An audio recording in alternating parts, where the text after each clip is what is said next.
Salve, salve, meus amigos daqui das redes sociais, Instagram, YouTube. Estou chegando aqui para aquela resenha de sempre, né? Falando de tudo sobre o que rola no futebol brasileiro, futebol internacional, outros esportes e, claro, o assunto não pode ser outro senão a Copa do Mundo e, claro, o destaque. A seleção brasileira está em mais uma oitavas de final de Copa do Mundo. A seleção brasileira garantiu a sua classificação após bater a Suíça. Mas, gente, se vocês imaginavam que fosse um jogo igual ou até melhor do que foi contra a Sérvia, se enganou, né? Lembrando que a seleção brasileira não contou com o Danilo e com o Neymar machucados, o Éder Militão e o Fred foram os escolhidos para substituir os dois atletas lesionados. Na parte defensiva, eu vejo que o Fred e o Éder Militão cumpriram bem as suas funções, tanto que de novo a Suíça não atacou, não fez ameaças para o goleiro Alisson de novo, né? Ele passou ileso em mais um jogo de Copa do Mundo, porém a criação da seleção brasileira acabou não tendo grande utilidade, sobretudo no primeiro tempo. Vimos um Brasil que pouco criava e pouco chegava na área suíça. É verdade que a equipe europeia monta uma linha de 5 jogadores e deu para se perceber toda vez que o Vinícius Júnior, o Rafinha e o Richarlison tocavam na bola, sempre tinham 2 ou 3 jogadores na cobertura em volta para impedir a passagem, mesmo com que a seleção brasileira apostasse em fazer tabelas rápidas, jogadas de maior velocidade. A gente não conseguia ver isso porque o time suíço estava bem bloqueado. É bom lembrar que a Suíça veio de vitória na estreia da Copa do Mundo contra a equipe de Camarões e também lutava por uma classificação direta, mas, claro, vendo a qualidade da seleção brasileira, o caminho dos suíços foi qual? Bloquear bem as ações ofensivas do time do Tite e apostar num contra-ataque para conseguir aí o resultado, que acabou também não acontecendo para o lado dos suíços. Vimos no segundo tempo que o Tite acabou substituindo, colocando o Bruno Guimarães, o Antony, o Rodrigo também. E aí vimos que a seleção brasileira passou a flutuar mais ali no setor ofensivo, né? Embora ainda tenha sido difícil para poder criar inúmeras chances de gol. É certo que a seleção brasileira chegou a fazer um gol com o Vinícius Júnior, mas o Richarlison estava no meio de campo, à frente no início da jogada, por isso o impedimento foi captado. E aí seguiu a dificuldade. Porém, vimos uma seleção brasileira mais veloz, diferente como estava no primeiro tempo com o Fred. Vimos que a intenção do Tite qual que seria? Era de poder manter a estrutura tendo meio de campo criativo para alimentar o ataque. No entanto, não teve a velocidade para poder atacar, para poder propor o jogo. E com a saída do Fred, com a entrada do Bruno Guimarães, isso foi possível. Vimos um time que não perdeu o seu poder defensivo e ao mesmo tempo ganhou mais qualidade de poder atacar. Tanto que o gol acabou vindo numa triangulação bem especial ali com o Vini Júnior passando pelo Rodrigo, que tocou para o Casemiro, pegando lindo na bola, fazendo um golaço e definindo a vitória por 1-0. Daí em diante, a Suíça não conseguiu atacar e acabou dando espaços para que o Brasil pudesse ampliar mais a sua vantagem. Mas o placar mesmo ficou no 0-0, ficou no 1-0, aliás, e a seleção brasileira está garantida com 100% de aproveitamento para a Copa do Mundo. Agora, no duelo contra a equipe de Camarões, basicamente para cumprir tabela, o Tite deve fazer alguns experimentos em alguns setores, por exemplo, promovendo o Rodrigo começando como titular, o Antony também deve ser titular, Bruno Guimarães também, o Pedro, que ainda não estreou, pode ter uma oportunidade, assim como o Everton Ribeiro, mas como o Tite quer ver, dar rodagem ao time para poder utilizar o seu elenco nas fases eliminatórias seguintes, oitavas, quartas e semi. Então, a gente vê que a seleção brasileira conseguiu a sua principal missão, que é se classificar, porém tem que buscar alternativas de como quebrar as linhas de marcação contra times que se defendem muito bem, porque vimos isso no primeiro tempo contra a Sérvia. A seleção brasileira não teve um bom papel no primeiro tempo, embora não tenha sido ameaçada, e contra a Suíça, em boa parte do jogo, o time sentiu sérias dificuldades de quebrar uma linha de marcação forte dos adversários. Agora vamos falar das outras seleções, né? Quem também já está garantido também nesta segunda-feira foi a seleção de Portugal, né? Com Cristiano Ronaldo, Bruno Guimarães e tantos outros. Os portugueses tiveram uma partida dura contra a equipe do Uruguai, mas sacramentaram a vitória pelo placar de 2-0, também garantindo a sua vaga nas oitavas de final e, de uma certa forma, se livrando de um confronto direto duríssimo que é contra a seleção brasileira. Agora, a segunda vaga que está em aberto.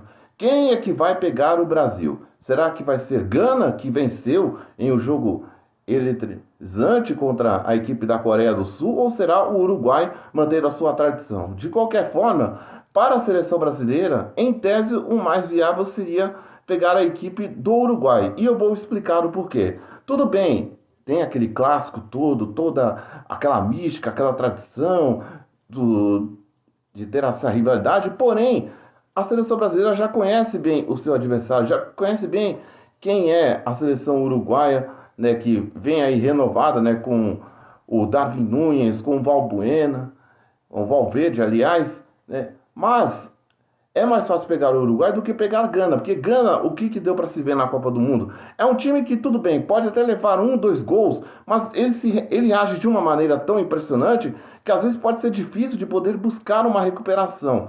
Então eu vejo que, se fosse para escolher quem deveria ser o adversário, eu veria que o Uruguai seria o melhor para o Brasil. E tá certo que Gana e Uruguai vão se enfrentar, repetindo aquela fatídica edição de 2010 da Copa do Mundo entre Gana e Uruguai, que foi um jogo daqueles, né? Com o Jean perdendo pênalti nos minutos finais, com o Louco Abreu dando cavadinha em decisão de pênaltis. Esse jogo vai pegar fogo. Outra equipe que já classificada e com 100% de aproveitamento é a França, né? Que é a França aí que, mesmo com os desfalques, principalmente com o Karim Benzema, que aliás o Karim Benzema pode ainda aparecer nessa Copa do Mundo, né? Segundo os jornais europeus, ele apresentou uma boa melhora clínica e pode sim que haja a possibilidade do Benzema pintar aí na Copa do Mundo nas fases eliminatórias, porque ele ainda está convocado, ele não foi cortado da lista, né? Então há essa possibilidade.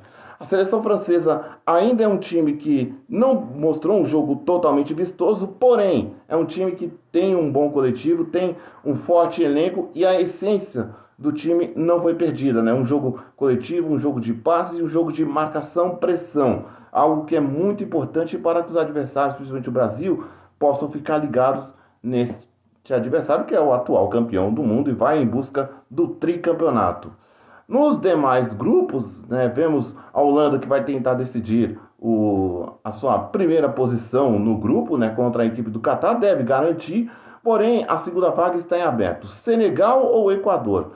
Jogos que vamos saber tudo isso a partir já desta semana. No outro grupo, outra indefinição, a Inglaterra, que vem de goleada, vai decidir o seu futuro contra a equipe do País de Gales, enquanto que o Irã e os Estados Unidos também disputam um lugar aí, né? O Irã, que vem de uma surpreendente vitória contra a equipe de País de Gales, tenta aí a classificação inédita para a próxima fase. Grupo C, grupinho C de los hermanitos. A Argentina, que ganhou sobrevida, né, com a vitória sobre a equipe do México, vai decidir o seu futuro nada mais nada menos contra a Polônia, que também vem de vitória, né? E no meio disso tudo tem a Arábia Saudita, que acabou perdendo, porém tem chances ainda de se classificar diante do México. O grupinho C está muito indefinido. A gente já falou do grupo D da França, que a França já está garantida. E a segunda vaga, com quem vai ficar? Dinamarca está nessa briga, a Austrália também está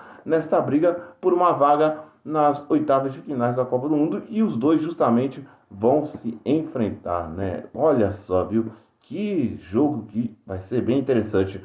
No grupo E, grupo de 2 campeões do mundo, Espanha e Alemanha, fizeram um jogaço de bola e acabaram ficando no empate por 1-1. Só que esse empate acabou, de uma certa forma, salvando os alemães, que somam 1 ponto e vão pegar a Costa Rica, né? Que, embora tenha vencido o Japão, é considerada como o adversário mais fraco e a Alemanha tem tudo e mais um pouco para poder vencer. Porém, a gente se apega a 2014, né? Como foi aquele Mundial, né? Onde a Costa Rica estava com Itália, Uruguai e a Inglaterra, e acabou a Costa Rica avançando de fase. Então, por isso, olho vivo nessa seleção da Costa Rica. E claro, também tem o Japão, que poderia ter vencido, se classificado e já descartado a Alemanha. Só que esse jogo entre Japão e Costa Rica foi Eu não sei se eu posso dizer se foi o pior jogo da história das Copas, mas está entre os piores, isso sem dúvida nenhuma, né? Vimos